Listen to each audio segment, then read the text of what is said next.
తల్లి గర్భము నుండి ధనము తేడెవ్వడు, వెళ్ళిపోయేడి నాడు వెంట రాదు, లక్షాధికారైన లవణమన్నని గాని. స్టూడెంట్స్, మీకు తెలుగు ఎంత మనకు అర్థమవుతుందో నాకు తెలియదు. లక్షాధికారైన లవణమన్నని గాని మెరుగు బంగారంబు మింగబోడు, విత్తమార్జన చేసి విర్రవీగుటే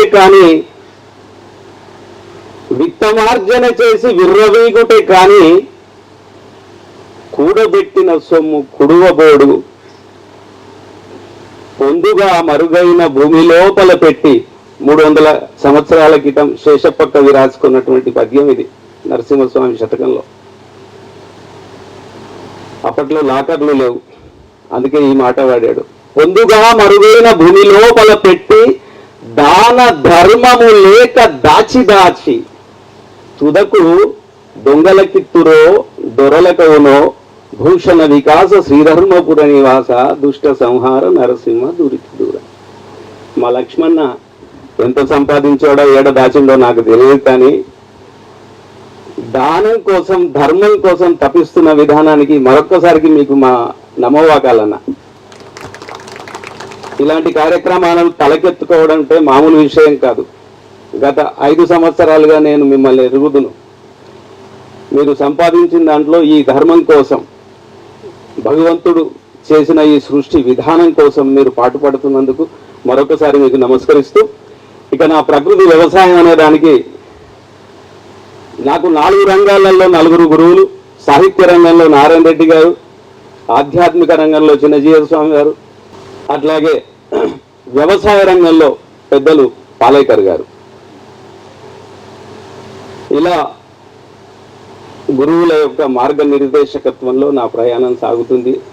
నాకెవరైనా అడిగితే, సార్ మీకు ఏది బాగా ఇష్టం అంటే నా పశువులతో గడపడం అని చెప్తాను నిర్మోహమాటంగా. నా భార్య పిల్లల కంటే, కుటుంబం కంటే కూడా పశువులంటే అంత ప్రేమ. ప్రకృతి వ్యవసాయం అనే పదం కూడా బహుశా తప్పేమో. ప్రకృతిలో వ్యవసాయం అనేది మనిషి ఇంటర్వెన్షన్, మనిషి యొక్క ప్రమేయం లేకుండా ఏదైతే కొనసాగుతుందో అడవులలో, అది ప్రకృతి వ్యవసాయం. మనమంతా చేస్తున్నది ఏదో ఒక పద్ధతిలో. నేనైతే పాలేకర్ గారి పద్ధతి, ఇంకొకరు ఇంకొక పద్ధతిలో చేస్తున్నారు. ఆ పద్ధతికి నేను, నా దగ్గరకు వచ్చిన వాళ్ళకు తెలుసు, పెట్టుకున్నటువంటి వ్యవసాయ విధానం ఏమిటంటే ఆధ్యాత్మిక ప్రకృతి వ్యవసాయం. ఆధ్యాత్మికతని నేను చేసేటువంటి సాగులోకి చొప్పించుకొని నేను చేస్తున్న పద్ధతిలో మాత్రం ఇప్పుడు 28 రకాల వరి వంగడాలు, అతి ప్రాచీనమైనవి. ఇక్కడ డాక్టర్లు ఉన్నారు కనుక ఆ ప్రస్తావన చేస్తాం. 28 రకాల వరి వంగడాల్లో అన్నీ కూడా దేశీయమైనవే, హైబ్రిడ్స్ కావు. పైగా వాటన్నిటిలో కూడా అపారమైన ఔషధ లక్షణాలు ఉన్నాయి. ఎవరైనా పిల్లలు నేను మీకు అడిగితే అసలు ఈ వ్యవసాయం ఎందుకు చేయాలంటే ఏం సమాధానం చెప్తారు? ఈ నేచురల్ ఫార్మింగ్ అనేది ఎందుకోసం చేయాలి? చేయకపోతే ఏమైంది? For what? ఎస్, ఒకటి నా ఆరోగ్యం కోసం నా పొలంలో నేను చేస్తున్నాను, నా ప్రభుత్వం కోసమో దేశం కోసమో ఇంకో దేనికోసం కాదు. ముందు నేను ఆరోగ్యంగా ఉండాలి, నా కుటుంబం ఆరోగ్యంగా ఉండాలి. అందుకోసము దేశీయ విధానంలో ఉన్నటువంటి మనకున్నటువంటి ఈ గింజల్ని పండించుకోవడం. రెండవది అందరికీ ఆరోగ్యాన్ని ఇవ్వడం కోసం. ఇప్పుడున్న దాంట్లో ఆరోగ్యం ఇందాక చెప్పారు డాక్టర్ గారు, వారి బాల్యానికి ఇప్పటికి ఉన్నటువంటి తేడా ఏమిటి? ఇవ్వకపోతే ఏం జరుగుతుంది? ఇదే గింజల్ని మీరు తినుకుంటా పోయినారనుకోండి, ఏం జరగబోతుంది? ఏ విధ్వంసం జరుగుతుంది? ఇప్పటికి జరిగిన విధ్వంసము బహుశా మీరు పరిశోధన చేశారో లేదో తెలియదు, కానీ నేను 5 సంవత్సరాలుగా పరిశోధన చేస్తున్నాను పశువుల మీద, మనుషుల మీద. జరగబోయే అతి ప్రమాదకరమైన విధ్వంసం ఏమిటంటే కుటుంబ వ్యవస్థ పూర్తిగా చిన్నాభిన్నం కాబోతుంది. దేనివల్ల? ఆహారం వల్ల. ఈరోజు క్యాన్సర్ కంటే కూడా ప్రమాదకరమైనటువంటిది భయంకరంగా మన మీద పంజా విసురుతుంది. ఏమిటి అంటే గంజత్వం. ఈరోజు మాకు లక్ష్మణ లాంటి పెద్దలకి మీకు మనవలు ఉన్నారు, బహుశా నీ కొడుకు కూడా మనవలు వస్తారు, కానీ నీ మనవడికి మనవడు వచ్చే పరిస్థితి ఉండదు. ఇదే విధంగా కొనసాగితే అప్పుడేమవుతుంది మనిషి జీవితం? ఇట్లాగే మీకు మనవలు రాకుండా మీ వంశం ముందుకు పోకుండా ఉంటుంది అని అంటే ఆ విధ్వంసాన్ని మీరు ఈరోజు ఆపుతారా, నాకెందుకు అని వదిలేస్తారా? ఒకవేళ మీరు వదిలేస్తామనుకుంటే మరి మీ సంపాదన దేనికి, మీ పరుగు దేనికి? ముఖ్యంగా ఈ దేశంలో దురదృష్టకరమైన విషయాన్ని నేను గమనిస్తుంది ఏంటంటే ఆధ్యాత్మికవాదులు ఎవరు దీన్ని చెప్పడం లే. పెద్ద పెద్ద ఆశ్రమాల్లో ఉంటున్న గురువులు ఎవరు దీని విషయం మాట్లాడటంలా. ఇన్ని రకాల పూజలు చేయండి, హారతులు తిప్పండి, ఉపవాసాలు ఉండండి చెబుతున్నారు. ఓకే, దాని గురించి మనకు అభ్యంతరం లేదు. కానీ దీని గురించి మాట్లాడకపోతే ఎట్లా? దీని గురించి వాళ్ళు మనకు జ్ఞానాన్ని అందించకపోతే, దీన్ని ప్రోత్సహించకపోతే ఎట్లా? గో ప్రధానం మన వ్యవసాయానికి, దాన్ని పొడగొట్టుకున్నాం. ఈరోజు మా గురువు గారు ఒక్క గోవుతో 30 ఎకరాల వ్యవసాయం చేయొచ్చు అని చెప్తున్నారు. ఇది ఎట్లాగా అడిగే వాళ్ళు ఉంటే నా దగ్గరికి రండి, ఎట్లాగో చూపిస్తాను. ఎన్ని రకాల విత్తనాల్ని పండిస్తున్నాం. ఈరోజు దురదృష్టం ఏమిటంటే మళ్ళీ దీని పేరు మీద మరొక మోసం కూడా మొదలైపోయింది. మీరు పట్టణాల్లోకి వెళ్తే ప్రతి చోట న్యాచురల్ ఫార్మింగ్ తో పండించిన బియ్యం ఈనాడు బోర్డు పెడతాడు. ఎవడికి తెలుసు? ఒక 4 బియ్యాల పేర్లు చెప్పండి అంటే మన పిల్లలకి ఏమి రాదు. ఒకవేళ చెప్తే HMT అని చెప్తారు, లేకపోతే హజార్దస్ ఇట్లాంటి నంబర్లు వచ్చేసాయి అవి చెప్తారు, కానీ మన దేశీయ విత్తనాల సంగతి తెలియదు. ఈరోజు మేము అక్కడ ఆధ్యాత్మిక ప్రకృతి వ్యవసాయంలో ఆలయం ప్రధానము, ఆలయం ద్వారా కొంత ఆధ్యాత్మికకు సంబంధించింది దాన్ని మరీ విస్తృతంగా చర్చలోకి వెళ్లకుండా ప్రధానంగా కేంద్రంగా దాన్ని పెట్టుకొని దాని చుట్టూ అల్లినటువంటిదే మా పల్లె. అక్కడ 5 అంచెల విధానంలో దాదాపు 54 రకాల పళ్ళ చెట్లు. మామిడి అంటే మామిడి ఒకటే, మళ్ళీ మామిడిలో 10 ఉన్నాయి కదా అని ఆ 10 లెక్క పెట్టి 56 కాదు. అట్లంటే ఇక్కడ కూడా ఒక 100 రకాలు ఉండి ఉంటాయి. అట్లా కాదు, మామిడి అంటే మామిడి ఒకటే, అరటి అంటే అరటి ఒకటే. అరటిలో నా దగ్గర 8 ఉన్నాయి, మామిడిలో ఇంకా చాలా రకాలు ఉన్నాయి. అలాంటి 54. ఆ 54లో 12 రకాలు ప్రధానంగా ఇప్పుడు ఈసారి నల్లమల నుంచి వచ్చామన్నారు. అడవిలో మనిషి ప్రమేయం లేకుండా భగవంతుడు తన విధానంలో పుట్టించినటువంటి పళ్ళ జాతి చెట్లు ఈరోజు సగానికి పైగా అంతరించిపోయాయి. అసలు ఈ తరం కాదు, పట్టణంలో ఉన్న ఏ తరమైనా సరే వాడికి ఏమీ తెలియదు. చదువుకుంటున్నామని అనుకుంటున్నాము మన పిల్లలు, కానీ నంబర్ గేమ్లో పడిపోయినారు, కానీ నిజమైన జ్ఞానానికి సంబంధించింది శూన్యం. అసలు ఆ వ్యవస్థను చూడండి, భగవంతుడి విధానంలో ఆ మొక్కలకు సంబంధించిన ఉన్నటువంటి జ్ఞానంలో మానవుడికి బహుశా 1% కూడా లేదు. అయినా వీడు విరవీగుతాడు, నేను చంద్రమండలం మీద పోగలుగుతున్నానని. పక్కనున్న మొక్క దగ్గర ఉన్న జ్ఞానాన్ని మనం పొందలేము. మీలో చాలా మందికి తెలియదు ఒక్కొక్క మొక్కకు ఉన్నటువంటి లక్షణం ఏమిటి. ఒక మొక్కకు సంబంధించిన ఔషధాన్ని నేను సంవత్సరంలో 1 రోజు వాడతాను, మాఘ పౌర్ణమి రోజు. అది ఆ 1 రోజు మాత్రమే ఔషధాన్ని ఇస్తుంది. సార్ మీకు ఇన్ఫర్మేషన్ ఇది, అది ఆ 1 రోజే ఔషధం, తెల్లారితే అది ఒట్టి పసరు. అంటే మాఘ పౌర్ణమి రోజు చంద్రకిరణాల నుంచి వస్తున్నటువంటి ఆ వెన్నెల కిరణాల్లో ఉండే ఔషధ లక్షణాన్ని తను స్వీకరించి ఆ 1 రోజు తన ఔషధ విలువల్ని బయటికి ఇస్తుంది. తద్వారా ఈరోజు అడుగడుగున వెలిసినటువంటి ఏమంటారు ఫెర్టిలిటీ సెంటర్స్, పిల్లల్ని దంపతులకు బిడ్డల్ని పుట్టించడానికి అడుగడుగున హాస్పిటళ్ళు. మా దగ్గర మన బాల్యంలో అయితే బహుశా హైదరాబాద్లో కూడా ఒకటి ఉండేదో లేదో, అట్లాంటిది ఇలా జిల్లాల్లో తాలూకాల్లో కూడా పెరిగిపోయాయి. ఆ మొక్క ఆ ఒక్కరోజు ఇచ్చేటువంటి ఔషధం ద్వారా 70% మంది దంపతులకి గత 5 సంవత్సరాలుగా మేము ఈ ఔషధాన్ని ఇస్తే పిల్లలు పుడుతున్నారు. రూపాయి ఖర్చు లేదు. ఆ మొక్కకి సంవత్సరంలో ఈ రోజే మాఘ పౌర్ణిమ అని ఎవడు చెప్తున్నాడు? మనం ఏదైనా ఒక తిథి కావాలంటే క్యాలెండర్ తిప్పితే కానీ లేకపోతే ఇంకేదో పంచాంగం చూస్తే కానీ మనకు తిథులు తెలియవు. మొక్కలకు ఎట్లా తెలుస్తున్నాయి? మీరు ఏ పండుగ అయినా తీసుకోండి, మనది ప్రతి దానికి సైన్స్ రీజనింగ్ ఉంది. అది ఫలానా రోజు, మీరు దసరాని తీసుకోండి, దసరా దశమి నాడు వస్తుంది. అన్ని పూజలు మనం దసరాకి మామూలు పండుగలకైతే ఉదయం పూట చేస్తాం, దసరా నాడు సాయంకాలం చేస్తాం. సాయంకాలమే ఆ పర్టికులర్ మొక్క దగ్గరికి వెళ్తాము. కారణము, దశమి వెన్నెల రోజు ఆ చంద్రకాంతిలో, ఆ ఋతువులో, ఆ నెలలో, ఆశ్వీజ మాసపు దశమి నాడు కురిసేటువంటి చంద్రకాంతిలో ఉన్నటువంటి ఔషధ విలువలు ఆ శమీ వృక్షం మీద పడడం వల్ల తన చుట్టూతా అది తన ఔషధ విలువల్ని వెదజల్లడం వల్ల అక్కడికి వెళ్ళి ప్రదక్షిణ చేసే వాళ్ళందరూ దాన్ని పీల్చుకోవడం వల్ల మానసికంగా దృఢవంతులు అవుతారు, శారీరకంగా ఆరోగ్యంగా ఉంటుంది. అందుకని దసరా అట్లా చేసుకోవాలి. కానీ ఈరోజు మనం ఏం చేస్తున్నాం? ఇలా ప్రతి ఒక్క దానికి మనం ఆలోచించుకుంటూ పోతే దీని వెనకాల అంతా సైన్స్ ఉంది.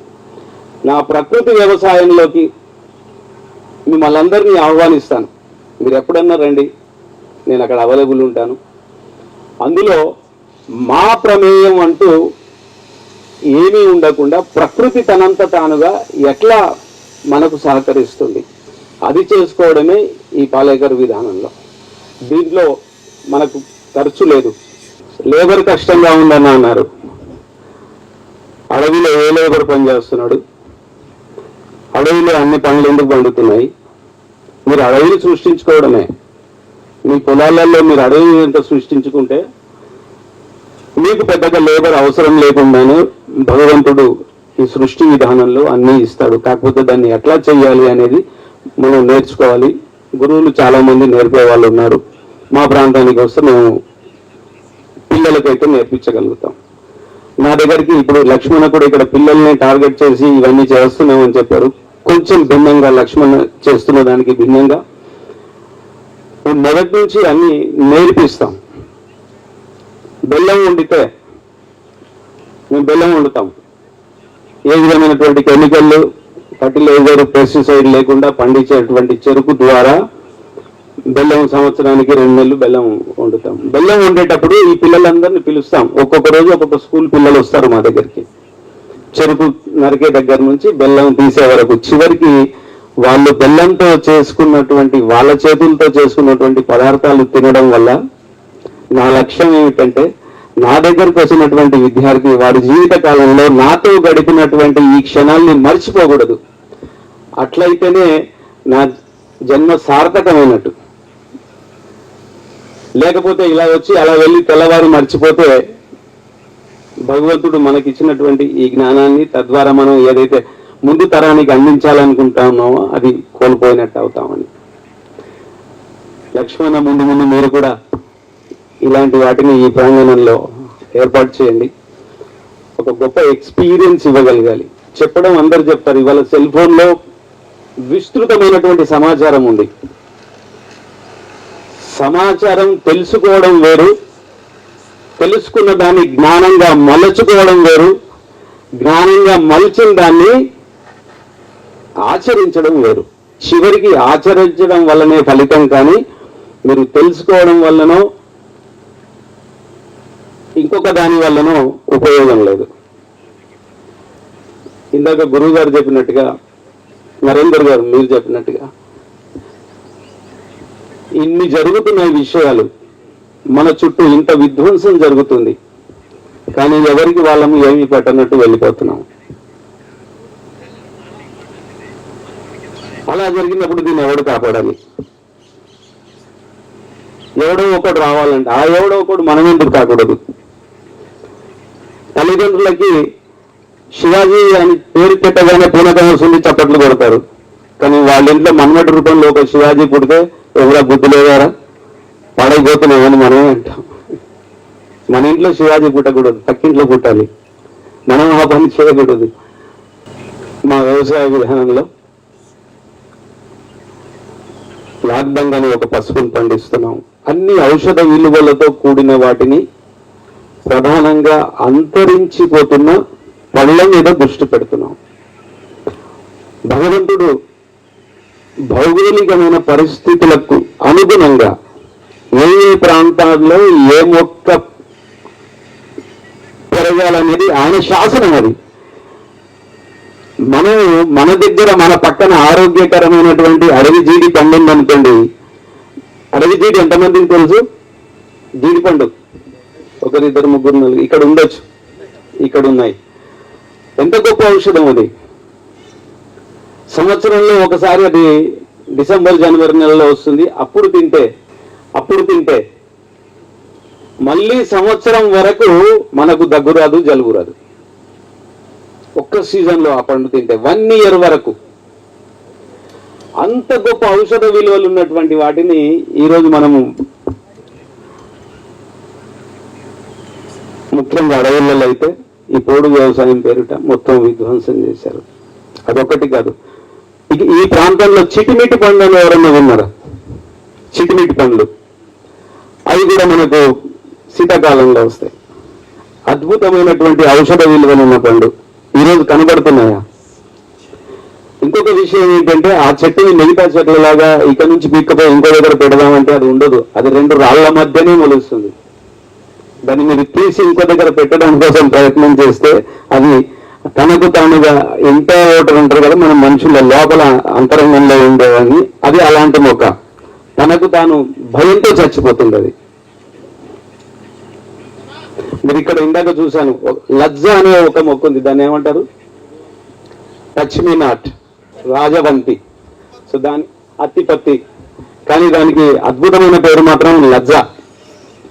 సిగ్గుతో ముడుచుకుపోయేదనేటువంటి అర్థంలో సంస్కృతంలో దాన్ని లజ్జ అంటారు.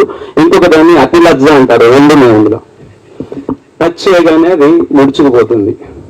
ఎంత అద్భుతమైనటువంటి లక్షణాలు ఉన్నటువంటి మొక్కల్ని భగవంతుడు మన చుట్టూ పెట్టాడు. మీలో ఎంతమందికి ఎక్స్పీరియన్స్ ఉందో తెలియదు. అడవిలో ఇంకొక మొక్క ఉంటుంది, అడ్డతీగ. మన కాలు పొరపాటున దాని మీద పడితే అది ఒక రసాయనాన్ని విడగలుగుతుంది. అది పీల్చుకుంటే 8 గంటల పాటు మనకు అనెస్థీషియా ఇచ్చినట్టు బాడీ పనిచేస్తుంది, కానీ మైండ్ పనిచేయదు. తిరుగుతూనే ఉంటాడు వాడు అడవిలో. ఇంత సృష్టి భగవంతుడు ఇన్ని వైవిధ్యాలతో, ఇన్ని జీవులతో ఆనందంగా గడపమని మనల్ని పంపించాడు. మనకంటే ముందే అవి ఉన్నాయి, వాటి తర్వాత మనం వచ్చాం భూమిపైకి. మనం ఒక్కొక్క దాన్ని విధ్వంసం చేసి, లేకుండా చేసి మనమే బతకాలనుకుంటున్నాం. కానీ అలా బతకడానికి అవకాశం లేనే లేదు. భూమి ఎప్పుడెప్పుడు మానవుడు భూమిని విధ్వంసం చేస్తూ పంచభూతాలని నష్టం కలిగిస్తున్నాడో అప్పుడప్పుడు తనను తాను సవరించుకుంటుంది. 1400 కోట్ల పైచిలుకు భూమి వయస్సులో ఎన్నో మహోత్పాతాలు. మానవుడు పూర్తిగా పోయినా మళ్ళీ కొత్తగా మానవుడు వచ్చినటువంటి. కాకపోతే మనకు బాధ ఏంటంటే మనం చూస్తూ ఉండగా ఈ విధ్వంసాన్ని ఆపలేకపోతున్నాం అనేటువంటి ఒక బాధ. వీటినన్నింటినీ కాపాడుకోవాలనేటువంటి ఒక చింతన. 40 మంది ఉన్నారా, 4 ఉన్నారా అని కాదు.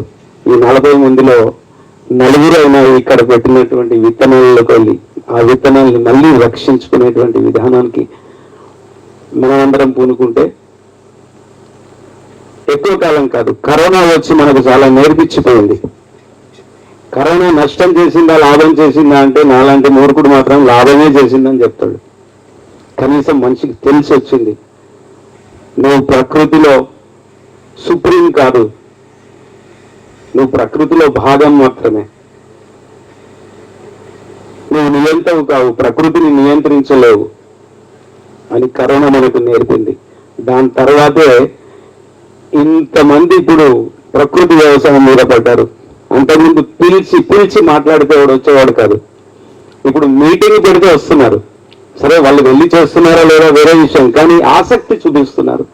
ఎక్కడ దొరుకుతాయని విజయరామ్ అనే మహానుభావుడు ఒక చిన్న షాప్ పెడితే మీరు సాయంకాలం ఉదయం వెళ్ళి చూడండి, కిక్కిరిసిపోయి ఉంటుంది. ఇద్దరు లోపలికి వెళ్ళి బయటకు వస్తే కానీ ఇద్దరు లోపలికి వెళ్ళలేరు.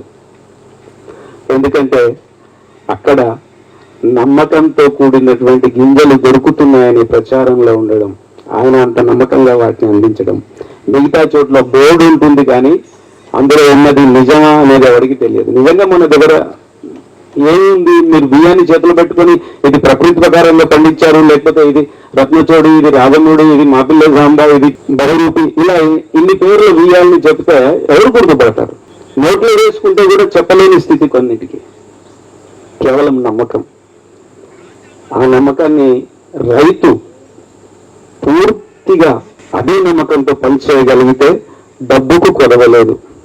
చదువుకుంటున్న పిల్లలు ప్రత్యేకంగా మీకోసం నా విజ్ఞాపన ఏమిటంటే, రాబోయే 10 ఏళ్ల తర్వాత ఈ భూమి మీద గొప్ప వ్యాపారం ఏదైనా ఉందంటే అది వ్యవసాయం చేయడమే, ప్రకృతి వ్యవసాయం చేయడమే, ఇంకోటి లేనే లేదు. ఇంత డబ్బు మీకు ఇంకెందులో దొరకదు. నేనే దానికి ఎగ్జాంపుల్. మామూలుగా బియ్యం మీకు బయట మార్కెట్లో 40 రూపాయల నుంచి 60-65 రూపాయలు ఉంటుంది కదా, అంతకంటే ఎక్కువ ఉందా?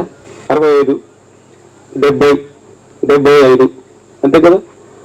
మీకు జై శ్రీరామ్ అనేటువంటి అదే ఇప్పుడు కొద్దిగా మార్కెట్ నేలుతున్నటువంటి బియ్యంగా కనబడుతుంది. చెప్తారు చాలా మంది. అదే బాపట్ల మసూరి 65-70 రూపాయలకు మించలేదు. కానీ నేను ఇదే మా పిల్లల సాంబాని 200 రూపాయలకు అమ్ముతాను. బెల్లం బయట మార్కెట్లో 40-45 రూపాయలు, నా బెల్లం 120 రూపాయలు.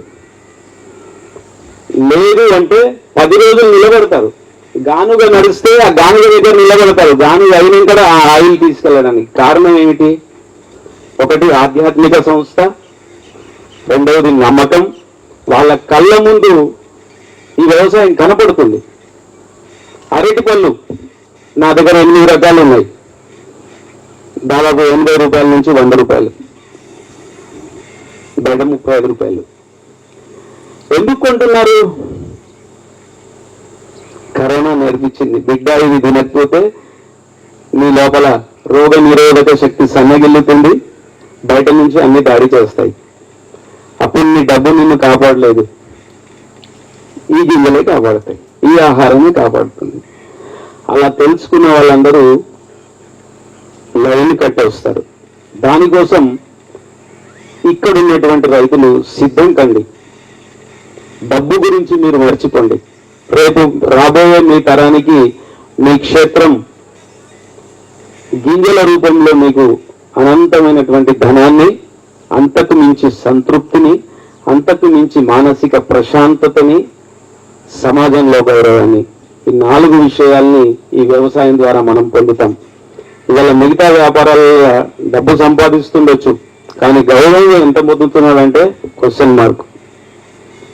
మీరు ఏ వృత్తి అయినా చెప్పండి, ఇలా ఈ వృత్తిలో గౌరవం పొందుతున్న వాడు, ఇందాక అన్నారు కదా, ఇందాక నేను విన్నాను బయటికి లోపల నుంచి మాటలు వస్తున్నాయి. ఏమంటే వ్యవసాయదారునికి పెళ్లి కావాలంటే పిల్లనియట్లేదు. నిజమే, కానీ రేపు ఇదే వ్యవసాయదారుడు ఎవరైనా ఉంటే వానికే బిడ్డనియడానికి ముందుకు వస్తారు. ఎందుకంటే వాడికి మాత్రమే పిల్లలు పుడతారు, బయట వాడికి పిల్లలు పుట్టారు. ఎవరికి ఇస్తావు అప్పుడు నువ్వు? నీకు మమ్మల్ని ఇచ్చే వాడికి నువ్వు నీ బిడ్డని ఇస్తావా? లేకపోతే ఆకాశంలో విహరించేటువంటి వాడికి నీ బిడ్డని ఇస్తావా? పరిస్థితి మారుతుంది. ఆ పరిస్థితికి మనం ఈరోజు ఉన్న వాళ్ళము దానికి అనుగుణంగా మన ఆలోచనను మార్చుకొని అటువైపు ప్రయాణం చేస్తే ఖచ్చితంగా మన పిల్లలే అగ్రభాగాన ఉంటారు. ఈరోజు మనం వెనకాల ఉన్నాం, పర్వాలేదు. ఒక మహాకవి అంటాడు, ఒక ఊరేగింపు కొనసాగుతుంది, నువ్వు చిట్ట చివరిలో ఉన్నావు, పర్వాలేదు, చిట్ట చివరైనా నడువు వదిలిపెట్టకు. ఒకరోజు వాళ్ళంతా వెనక్కి తిరుగుతారు, వెనక్కి తిరిగినప్పుడు ఎవడు ముందటుంటాడు? నువ్వే ముందటుంటావు. కానీ నిన్ను అడగని మానకు. మనం ప్రయాణం చేద్దాం. ఇలాంటి పెద్దలందరూ మనకు సహకరిస్తూనే ఉంటారు. ఈ భూమి మీద దాతలకి కొదవలేదు, మంచి పని చేస్తున్నారంటే దాతలు ముందుకొస్తారు. ఈ విత్తన విధానంలో, ఈ వ్యవసాయ విధానంలో నేను నేర్చుకున్నది ఇది. రాబోయే తరం ఖచ్చితంగా ఈ ప్రకృతి వ్యవసాయం ద్వారానే నిలబడుతుంది. ఇది మాత్రమే వాళ్ళకి సంపదనిస్తుంది, ఇది మాత్రమే వాళ్ళకి తృప్తినిస్తుందని భావన చేస్తూ నన్ను పిలిచి 4 మాటలు చెప్పమన్నారు. నేను వ్యవసాయం గురించి ఎక్కువ చెప్పకుండా మిగతా సైడ్ విషయాలే అట్లా స్పృశించాను. కారణం నా కోరిక ఏమిటంటే చెప్పేది కాదు, చూసేది, నోటితో రుచి చూసేది. ఒక పూట భోజనం చేస్తే అక్కడ నేనేం చేస్తున్నానో భగవంతుడు చెప్తాడు, నేను చెప్పుకోవాల్సిన పనిలే.